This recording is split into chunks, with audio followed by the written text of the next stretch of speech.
عارف ايه اللي مخلي ناس كتيره ما بتعملش حاجه ولا بتبدا في اي حاجه؟ الموضوع مش ناقص افكار، الافكار ماليه دماغنا وبتتعبنا ساعات وبتخلينا ما بنعرفش ننام بالليل من الاوفر ثينكينج. ومش ناقص وقت، كله بيقلب في التيك توك والسوشيال ميديا بالساعات. ومش ناقص موهبه، كل واحد فينا عنده حاجه مميزه وعنده مواهب كتير. اللي فعلا موقفنا اننا مقتنعين ان لو الحاجه مش هتطلع جامده جدا من اول مره يبقى ما نعملهاش. من واحنا صغيرين اتربينا ان كل حاجه لازم تبقى كامله ومتلمعه، لازم تبقى كمالي. تخيل نفسك بتكتب بوست تمسحه 20 مره علشان مش عاجبك، تيجي تسجل فيديو بعدين تقول لا مش حلو، ترسم حاجه بقى تقول مش كويسه وتقطعها وترميها، ولا حاجه بتخرج للنور. الحقيقه ان هوس الكمال بيموت اي ابداع قبل ما يتولد. بس اقول لك على سر، اعمل الحاجه حتى لو وحشه.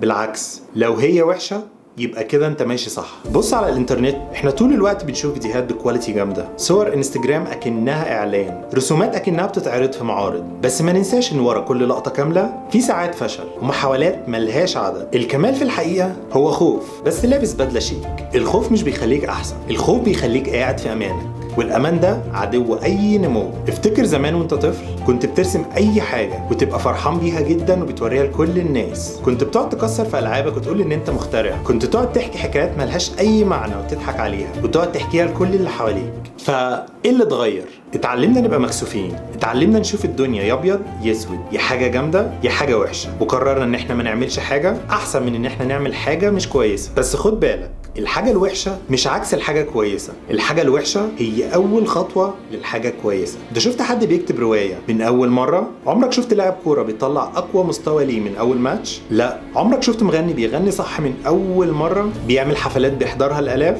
مستحيل. كل اللي بتعجب بيهم دلوقتي بدأ ان هم بيعملوا حاجات وحشه او مش جامده جدا من وجهه نظرك. اليوتيوبر اللي عنده ملايين دلوقتي او فيديوهاته كان متوتر ومش مركز، الاضاءه بايظه، صوت وحش. المغني اللي اغانيه بتجيب ملايين الفيوز دلوقتي غنى زمان وحد اتريق عليه وقال صوته وحش. الديزاينر اللي بتشوف ديزايناته وشغله عالمي في يوم من الايام فتح الفوتوشوب وما كانش عارف يستخدمه. الموضوع بسيط، مفيش حد بيطور حاجه هي اصلا مش موجوده، لكن لو عملت حاجه بسيطه ينفع تطور عليها وتحسنها. المسافه من انك ما تعملش حاجه خالص وانك تعمل حاجه بسيطه مسافه كبيره جدا، لكن المسافه من انك تطور حاجه بسيطه وتخليها كويسه جدا اصغر بكتير. وصدقني انت ممكن تكون قاسي شويه في حكمك.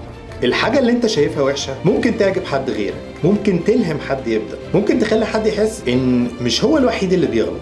بص حواليك، في شركات عالمية بدأت كمشروع جانبي ملوش أي قيمة، وفي ناس ياما بدأت بيزنس بإن هي كانت بتعمل حاجة بسيطة جنب شغلها الأساسي. في ناس اتجوزوا وصحاب بقوا صحاب عمر، وأول كلام ما بينهم كان متلخبط ويمكن ما كانش أحسن حاجة. في أغاني وأفلام ابتدت فكرتها تبدأ في وقت بسيط جدا. فلازم تعرف إنك تبدأ تعمل حاجة بسيطة أو وحشة من وجهة نظرك دي مرحلة لازم تعدي عليها علشان توصل إنك تعمل حاجة جامدة. مفيش حاجة اسمها أنا هبدأ صح على طول، أو أنا هبدأ كبير علشان أعيش كبير وأكمل كبير، أو أنا لازم ابدا وكل حاجه كامله. ابدا بشجاعه، ابدا صغير، ابدا وانت لسه في حاجات كتيره ناقصه عندك. ابدا اكتب في الكتاب اللي في دماغك من شهور، صور فيديو حتى لو بكاميرا الموبايل، ارسم لو حتى باي قلم معاك، اعمل البودكاست اللي عايز تبداه حتى لو صوتك مش حابه، ابدا ونزل الابلكيشن اللي انت عايز تنزله حتى لو مليان باجز. المهم تعمل حاجه، اعملها حتى لو وحشه وبسيطه، اعملها بسرعه وابدا نفذ فيها، اعملها قبل ما عقلك يقنعك انك مش جاهز دلوقتي ويوقفك. العالم مش مستني ناس قاعده مستنيه الكمال، العالم محتاج ناس بتحاول، بتغلط، بتعيد، بتتعلم. وانك تعمل حاجه وحشه او حتى بسيطه ده احسن من ملايين الناس اللي ما بتعملش اي حاجه. ومع الاستمرار البسيط هيبقى كويس، الكويس هيبقى جامد، والجامد هيبقى جامد جدا.